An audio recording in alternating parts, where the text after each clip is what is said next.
네, 여러분 반갑습니다. 네, 우리 같이 서로 인사하시죠. 잘 오셨습니다. 네, 날씨가 많이 무덥죠. 네, 지금 계속해서 매일 이제 최고 온도를 경신하는 그런 상황이 벌어지고 있는데, 여러분, 우리 삶이 더워서 막 힘들고 괴롭지만 그럼에도 불구하고 이제 선선한 날이 올 줄 믿습니다. 네, 그런 날이 올 거라는 걸 이렇게 소망하시면서 또 이 무더운 여름을 잘 이겨 나가실 수 있었으면 좋겠습니다. 특별히 덥다고 우리 믿음이 이렇게 좀 나태해지거나 게을러지지 않고 더 열심히 우리 신앙을 세워가실 수 있는 그런 여름이 되셨으면 좋겠습니다. 오늘 이제 말씀은 저주 대 변화라는 제목인데요. 여러분 성경을 보면 하나님께서 하나님의 백성들을 향해서 심판하시겠다, 징계하시겠다 이런 말씀들을 이렇게 자주 보게 됩니다. 그런 말씀들 중에서 가장 대표적인 말씀을 한 가지 뽑으라고 하면 신명기 28장의 말씀을 뽑을 수 있을 겁니다. 신명기 28장의 말씀을 보면 20절에서 68절까지 저주의 말씀이 기록되어 있어요. 이스라엘 백성들이 가나안 땅에 들어가서 이제 지켜야 될 여러 가지 규례들이 있는데 그 규례들을 지키지 않았을 때 하나님께서 저주를 내리겠다 이렇게 말씀하시는 그런 저주의 내용이 기록됩니다. 네, 이 신명기 28장을 보면 축복의 말씀도 있거든요. 1절에서 19절까지가 축복의 말씀이고 20절에서 68절까지가 저주의 말씀입니다. 그러니까 신명기 28장에 나오는 그 내용을 보면 축복보다 저주가 훨씬 더 많다라는 것을 알 수가 있습니다. 그러면 여러분 하나님이 사랑의 하나님이시다라고 말하잖아요. 그리고 하나님의 자녀들을 사랑하신다라고 말씀하시는데 왜 하나님은 그런 하나님의 사랑하는 자녀들을 향해서 이런 심판의 말씀을 이렇게 하실까요? 그냥 우리를 사랑하신다면 그냥 축복하시고 사랑한다라고만 말씀하셔도 될 것 같은데 왜 꼭 그렇게 징계하겠다, 저주한다, 이런 심판하겠다라는 말씀까지 더하실까요? 그런 말씀들은 사실 좀 이렇게 안 하시면 좋겠다 싶은데 그렇지 않습니까? 성경에 그냥 사랑한다, 용서하겠다, 축복한다 이런 말씀들만 있으면 정말 좋을 것 같은데 성경을 읽다 보면 굉장히 마음이 불편해지고 막 괴로워지는 그런 말씀들이 순간순간 나오거든요. 그럼 여러분 왜 하나님께서 이런 말씀들을 하실까요? 여러분 하나님 우리의 아버지라고 하시잖아요. 우리가 자녀들을 이렇게 양육할 때 보면 어떤 잘못을 저질렀을 때 그 잘못을 그냥 타일러서 넘기는 그런 잘못도 있지만 때로는 정말 매를 들어야 하는 그런 상황들이 생길 때도 있습니다. 그래서 자녀들을 사랑하지만 매를 들어서 때리기도 하고 또 막 눈물이 막 쏙 빠질 정도로 혼쭐을 내기도 하고 그런 일들을 우리가 합니다. 여러분 어떠세요? 자녀들 양육하실 때 그런 적 있으셨죠? 네. 아까 1부 때 질문을 했더니 어느 집사님 한 분이 되게 크게 웃으시더라고요. 그래서 제가 많이 당하셨었나 그랬었는데 성경에서 자녀들을 양육할 때 정말 훈육을 잘 해라, 징계를 잘하고 경책을 잘 해라 이런 말씀들을 하세요. 그러니까 자녀를 양육할 때 잘못된 모습들을 바로잡아주지 않으면 자녀가 곁길로 나가고 올바르게 성장할 수 없기 때문에 하나님께서 그렇게 자녀들을 향해서 매를 들기도 하고 훈계하기도 하고 경책하라는 그런 말씀들을 하는 거죠.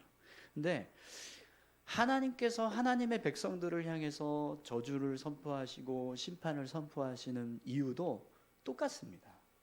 하나님의 백성들이 정말 하나님 앞에서 믿음을 잘 세워가게 하시려고 그래서 이런 말씀들을 하시는 거죠. 그래서 저주나 심판의 그 말씀은 그냥 저주받게 하려고, 그게 아니라 그런 삶의 모습들이 있으니, 그런 저주받는 삶의 모습들이 있으니 그런 모습으로 살지 말고 축복받을 수 있는 삶을 살아라. 이런 축복된 모습으로 살아가는 모습도 있다. 그러니 그 모습대로 살아라. 이걸 말씀해 주시기 위해서 이런 이제 심판과 경고의 말씀, 저주의 말씀들을 하고 계시는 겁니다. 그러니까 결국에는 여러분, 저주는요 어떤 역할을 하는 거예요? 우리 하나님의 자녀들이 올바른 신앙을 세워갈 수 있도록 안내해 주는, 안내자의 역할을 하게 된다라는 겁니다. 여러분, 저주가 우리를 안내하는 안내자가 될 줄 믿습니다. 네. 그래서 성경을 보면 정말 그렇게 하나님이 그런 마음을 가지고 선지자들을 보내서 심판의 말씀들을 이렇게 선포하게 하시는 걸 보게 돼요. 여러분, 요나서를 한번 생각해 보십시오. 요나서. 하나님이 요나에게 니느웨에 가서 하나님의 심판을 선포하라고 하셨을 때 왜 요나를 니느웨로 보내셨죠? 그들을 심판하기 위해서, 니느웨 사람들을 심판하고 징계하시기 위해서? 그렇지 않습니다. 그죠? 그들이 회개하고 돌이켜서 구원을 얻게 하시려고, 그래서 요나를 니느웨 성으로 보내셨던 거잖아요. 그러니까 하나님께서 심판을 선포하시고 징계의 말씀을 하실 때는 그냥 그 말씀을 통해서 우리가 두려움을 얻고 무섭게 막 벌벌 떨면서 살아가라고 그렇게 말씀하시는 게 아니라 우리를 올바른 길로 인도하시기 위해서, 삶을 변화시켜 가기 위해서 주시는 말씀들이라는 거예요.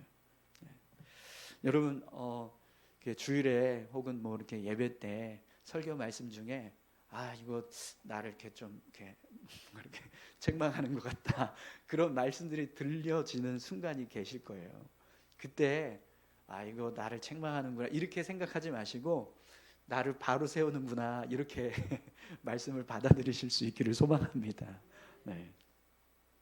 자, 왜 이런 말씀을 드리냐면 오늘 이제 이 창세기 49장의 내용이 야곱의 유언이거든요.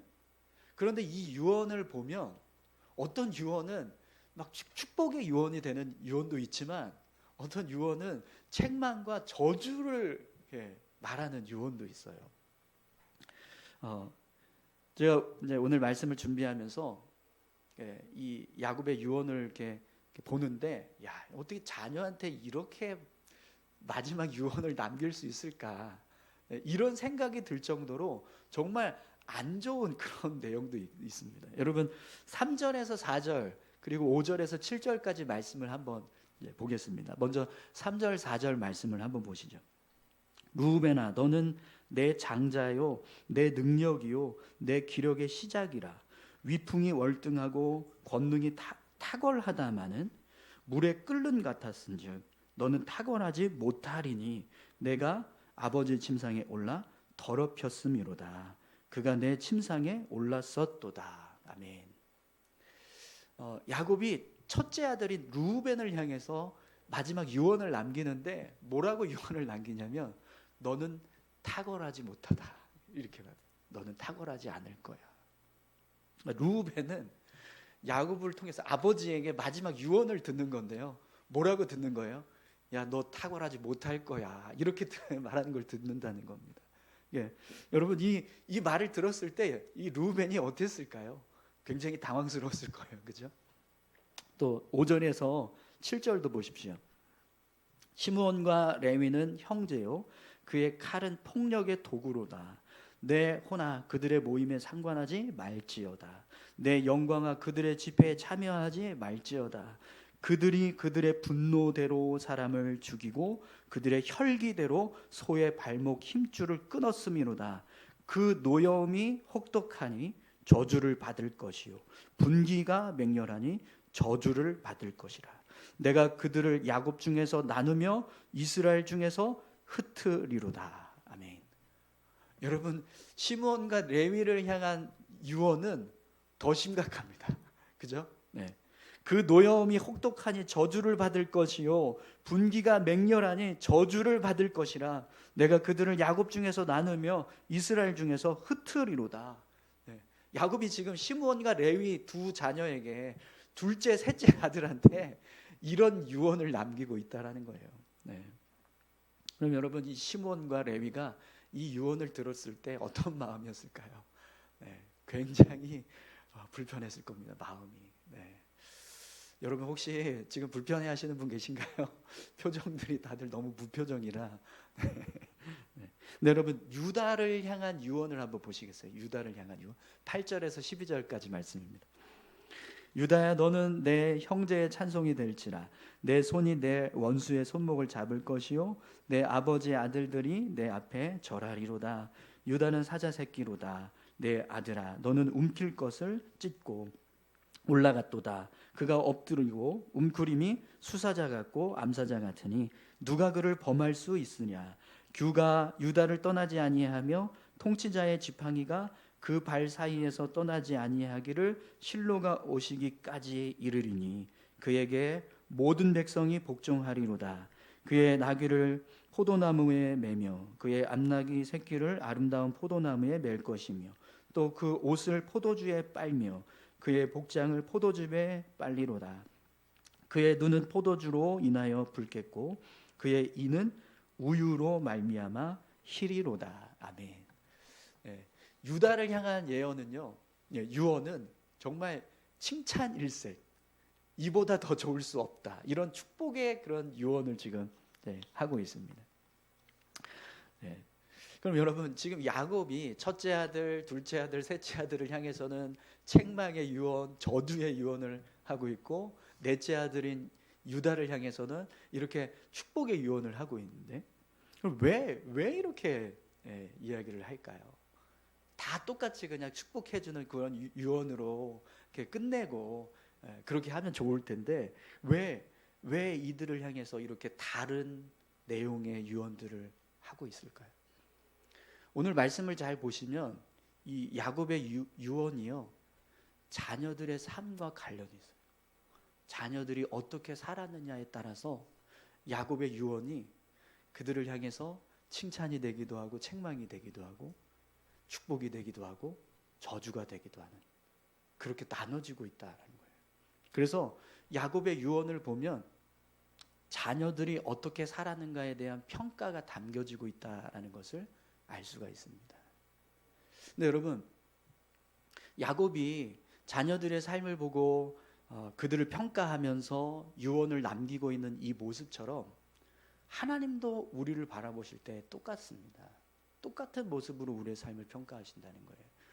여러분, 하나님께서 우리 삶을 평가하실 때 뭘 보고 평가하실까요? 우리가 살아가는 삶의 모습을 보시고 평가하십니다. 여러분, 우리가 신앙, 믿음을 삶과 구별해서 말할 수 없다, 이렇게 이야기를 해요.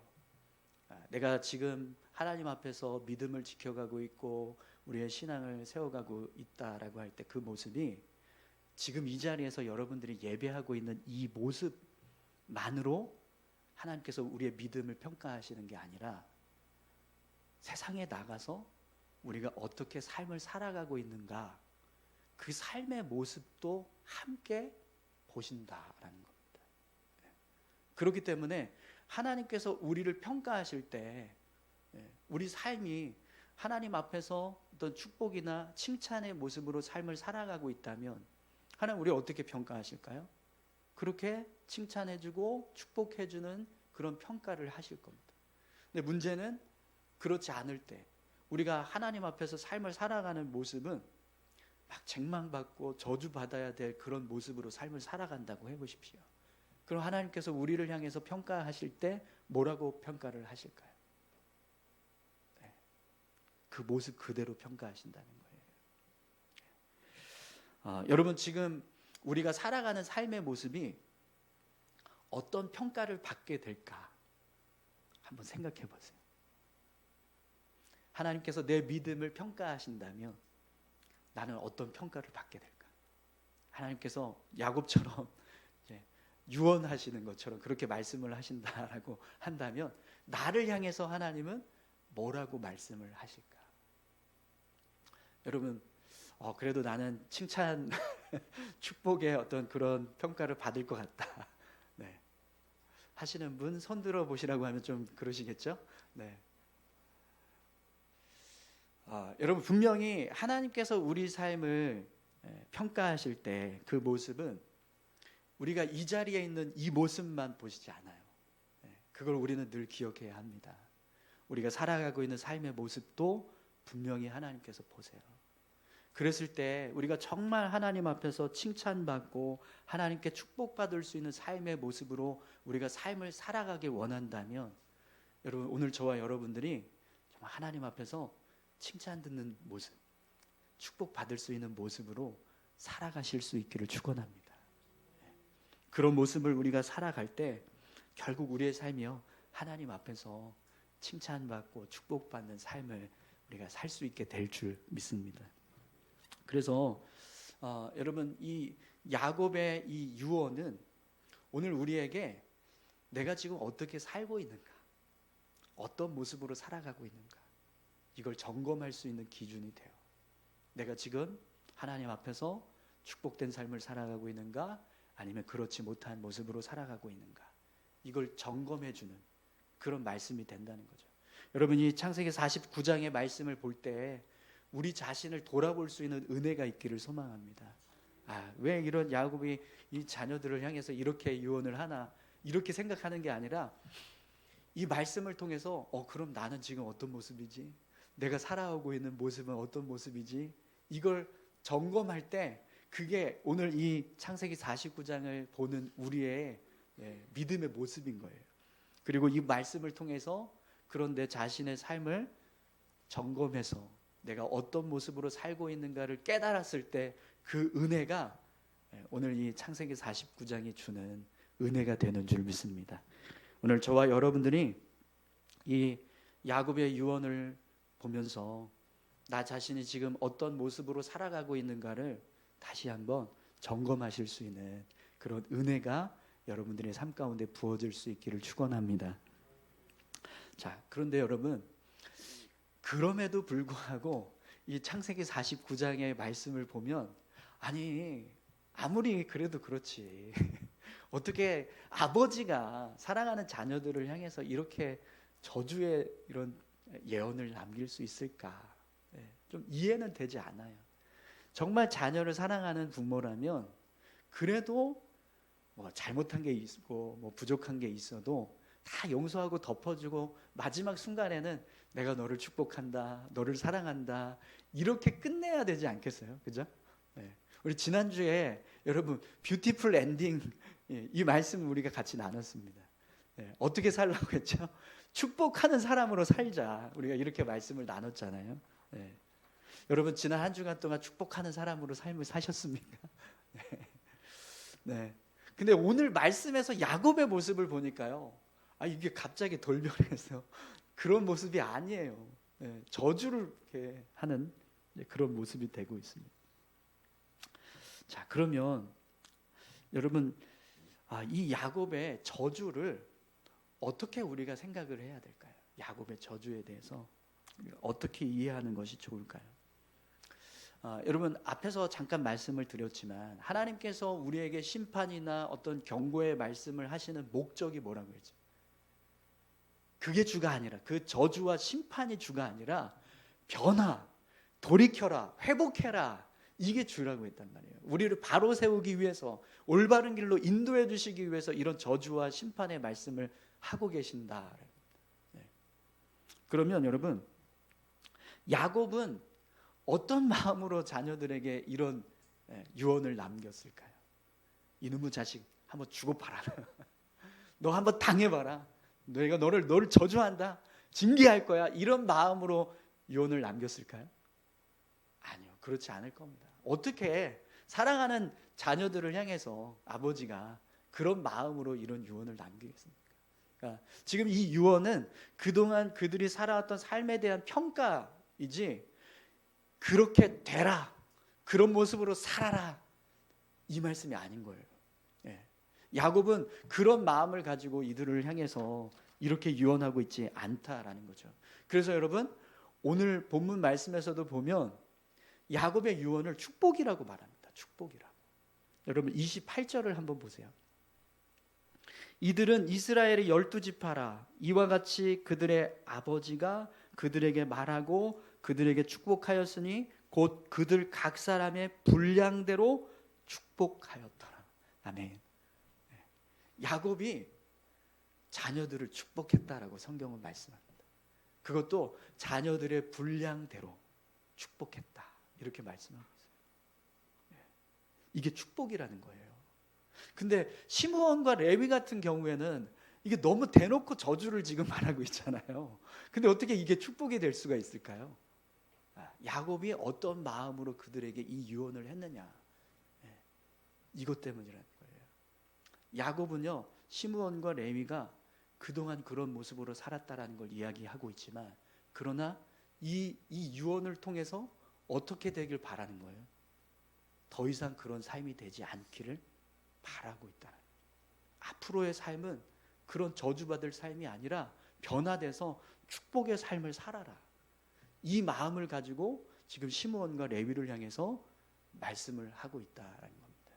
그래서 여러분 이 시므온과 레위가 이제 12지파가 되고 이스라엘이라고 하는 나라가 세워졌을 때 그들의 모습을 보세요. 둘 다 정말 그렇게 이 야곱이 저주한 그 모습 그대로 그런 저주받은 지파로 살아갔는가? 그렇지 않아요. 그렇지 않습니까? 여러분 레위 지파를 한번 생각해 보세요. 레위 지파가 어떤 지파죠? 하나님께서 구별하셔서 하나님의 성막을 관리할 수 있도록 선택하신 지파잖아요. 거기다가 레위 지파 안에서 제사장들이 하나님께서 세우신 영적인 지도자들이 나오고, 그 대표적인 인물이 아론, 거기에 모세도 함께 포함이 됩니다. 레위 지파를 보면 과거 레위가 이런 야곱의 저주를 받아서 그렇게 저주받은 삶으로 살아갈 것처럼 보이지만 전혀 그렇지 않다라는 거예요. 오히려 더 하나님 앞에서 특별하게 선택을 받고 이스라엘 백성들 가운데 영적인 지도자로 세워지는 그런 지파가 된다라는 겁니다. 근데 여러분 시므온 지파는요 달랐어요. 시므온 지파는 정말 야곱이 유언한 그 모습 그대로 점점 세력이 약해집니다. 정말 세력이 약해져서 나중에 어떤 상황이 벌어지냐면 가나안 땅에 정착했을 때 시므온 지파는 유다 지파에게 이렇게 종속되는 그런 상황이 벌어져요. 여호수아서 19장 9절 말씀입니다. 시므온 자손의 이 기업은 유다 자손의 기업 중에서 취하였으니 이는 유다 자손의 분깃이 자기들에게 너무 많으므로 시므온 자손이 자기의 기업을 그들의 기업 중에서 받음이었더라. 아멘. 유다 자손이 받은 기업이 너무 많아서 시므온 자손에게 나눠줬다는 거예요. 그러면 시므온 자손은 왜 나눈 걸 받죠? 자기들에게 얻어질 기업이 있을 거 아니에요. 근데 왜 그런 기업이 아니라 유다 자손에게 받은 기업을 나눠서 받는 모습이 되고 있다는 거예요. 왜 그랬을까요? 그만큼 시므온 지파의 세력이 약해져 있었다는 거예요. 똑같은 저주를 받았지만 두 사람의 인생은 완전히 달라졌어요. 그의 후손들의 삶은요 완전히 다른 방향으로 흘러가게 됩니다. 그러면 여러분 어떻게 해서 이 레위 지파와 시므온 지파가 이렇게 전혀 상반된 모습으로 나눠지게 되었을까요? 여러분 레위 지파의 이 모습이 이렇게 하나님 앞에서 영적인 어떤 지도자로서 세워지게 되는 그런 결정적인 사건들이 성경에 나와요. 어떤 사건들이냐면 가장 첫 번째 사건이요. 모세가 태어났을 때 어느 가정에서 태어났다고 말하냐면 레위 지파, 레위의 가정에서 태어났다. 레위 사람이 레위 여자와 결혼해서 자녀를 낳았는데 모세가 태어났다 이렇게 말씀하거든요.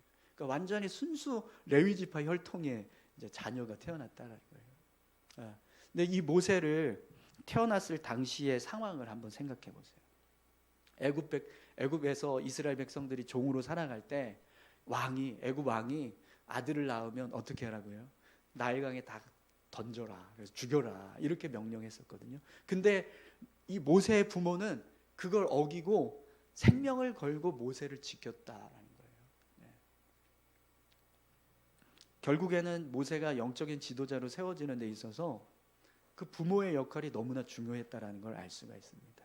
이게 이 레위 지파의 어떤 운명을 바꾸는 그런 결정적인 사건이 되었던 겁니다.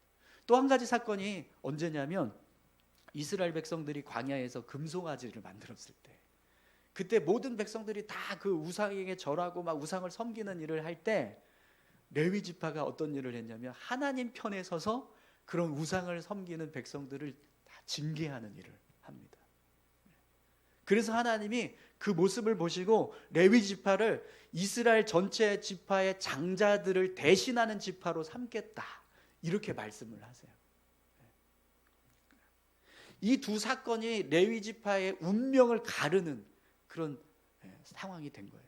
그러니까 과거 자신의 조상이 저주받은 그런 모습이 있었지만 그 저주에 매여서 그렇게 저주받은 인생으로 살아간 게 아니라 그들은 다시 하나님 앞에서 믿음을 세우고 삶을 돌이켰다라는 거예요. 그래서 결국에는 하나님으로부터 오히려 축복받는 모습으로 세워질 수 있었다라는 거죠. 그런데 여러분, 민수기 25장에 보면 이 모압 여자들과 음행을 저질렀던 바알부올 사건이 나옵니다.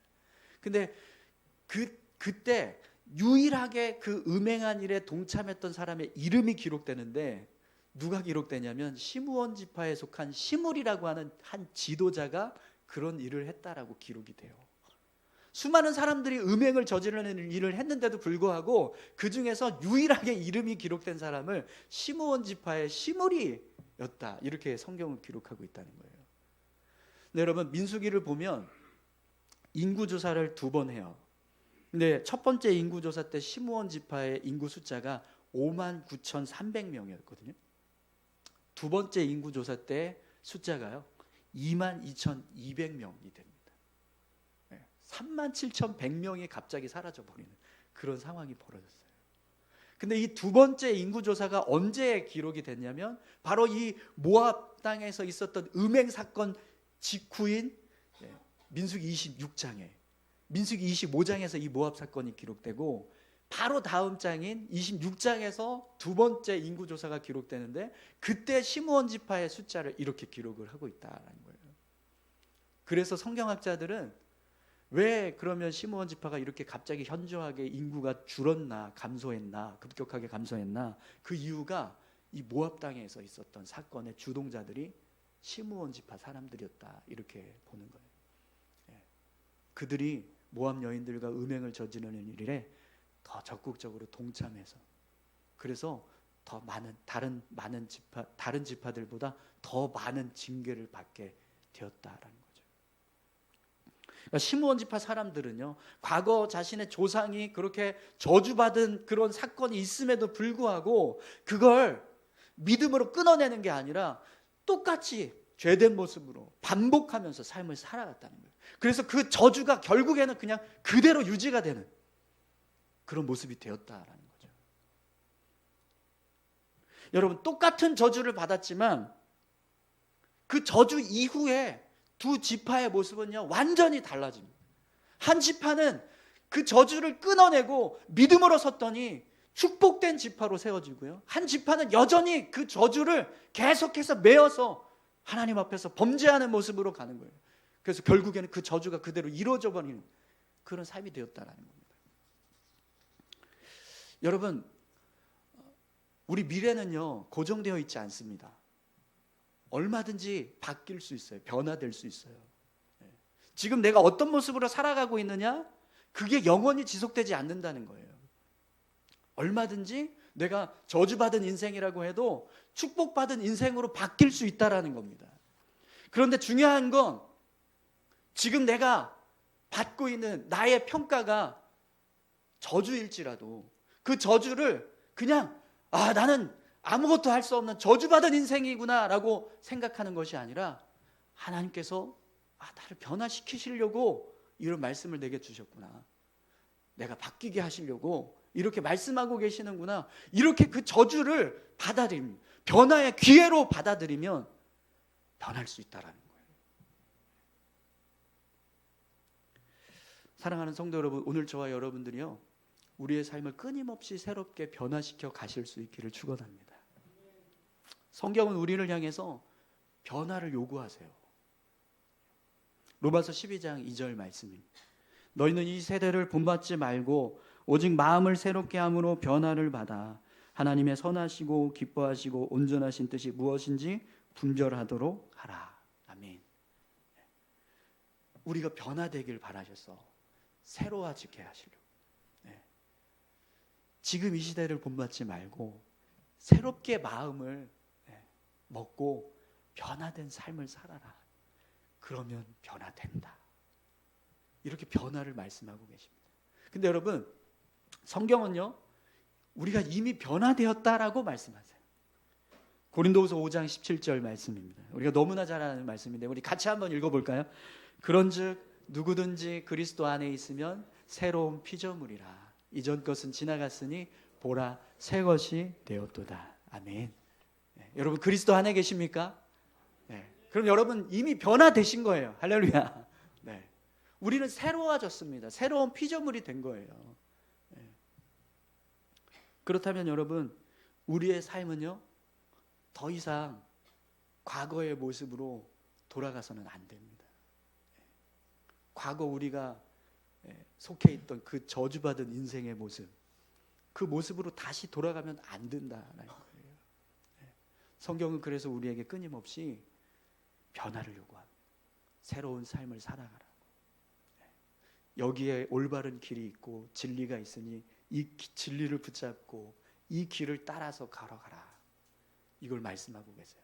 그런데요, 그것만 말씀하시는 게 아니라 여전히 저주도 말씀하고 계신다는 거예요. 여전히 심판도 말씀하십니다. 왜냐하면 이 심판이 있다는 걸 알아야 계속해서 올바른 길로, 축복의 길로 나아갈 수 있기 때문입니다. 사랑하는 성도 여러분, 오늘 저와 여러분들의 삶이요, 오늘 이 창세기 49장의 말씀을 통해서 우리 삶을 새롭게 변화시켜 갈 수 있는 은혜가 임하기를 소망합니다. 여러분, 지금 내가 어떤 평가를 받고 있느냐, 이건 중요하지 않습니다. 내가 지금 하나님 앞에 저주받았다, 그건요 끝이 아니에요. 그 모습을 변화시켜서 내 삶을 축복의 삶으로 이끌어 나아가면 언젠가 하나님 앞에 서는 그 순간에 우리의 모습은요, 축복받는 모습으로 서게 될 겁니다. 그러나 그것을 온전하게 이루지 않고 여전히 그 자리에 머물러 있으면 결국 우리가 하나님 앞에 섰을 때의 모습은요, 그 모습 그대로 서게 된다는 거예요.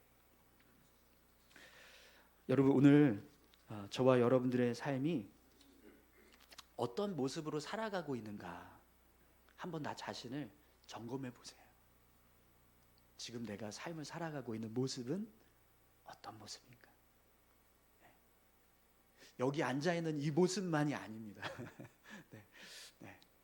내 삶이 어떤가, 예배하고 있는 이 자리에 이 모습이 아닌 내 삶이 어떤가, 그게 진짜 내 자신을 향한 하나님의 평가가 될 거예요. 그리고 내가 지금 어떤 모습으로 서 있는가에 대해서 깨달았다면 그게 축복된 모습이면 정말 감사하고 그 모습을 잘 지켜가면 되지만, 그렇지 않다면 우리는요 변화해야 합니다. 여러분, 제가 오늘 주제를 저주 대 변화 이렇게 했잖아요. 근데 사실 주제가 저주 대 축복 이렇게 해야 좀 맞거든요. 근데 제가 고민을 해봤어요. 저주가 축복과 싸우는 거냐? 아니더라고요. 저주는요 변화와 싸우는 거예요. 변화와. 저주 받았지만 변하지 않으면 저주로 가는 거예요. 그러나 변화하면 축복으로 가는 겁니다. 그렇기 때문에 우리는요 끊임없이 저주냐 변화냐 이걸 가지고 싸워야, 그래야 결국에는 결론은 축복으로 서게 되는 거예요. 사랑하는 성도 여러분, 오늘 저와 여러분들의 인생이요 축복으로 결론 낼 수 있는 귀한 삶이 되시기를 축원합니다. 우리 같이 함께 기도하실까요?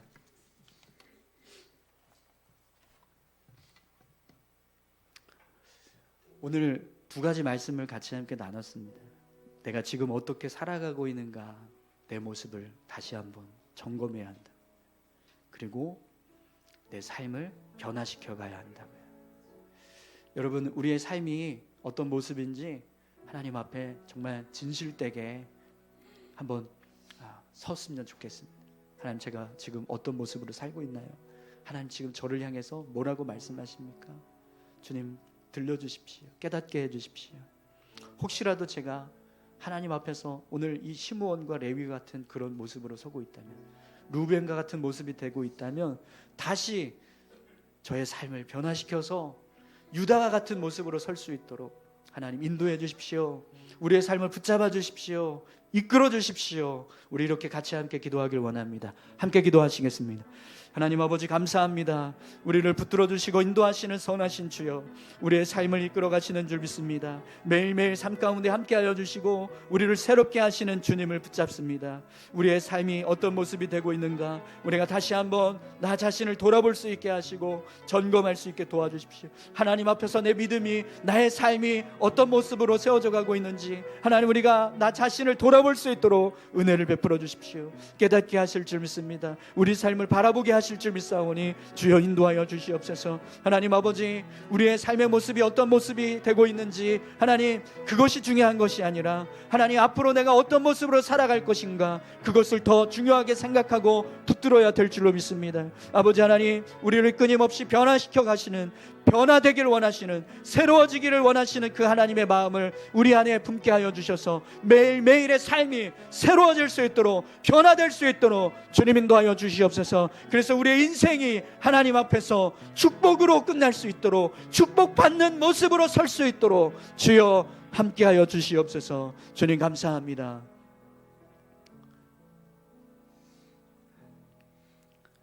하나님 아버지, 성경을 읽다 보면 하나님께서 심판하시겠다라고 하는 말씀들을 볼 때가 있습니다.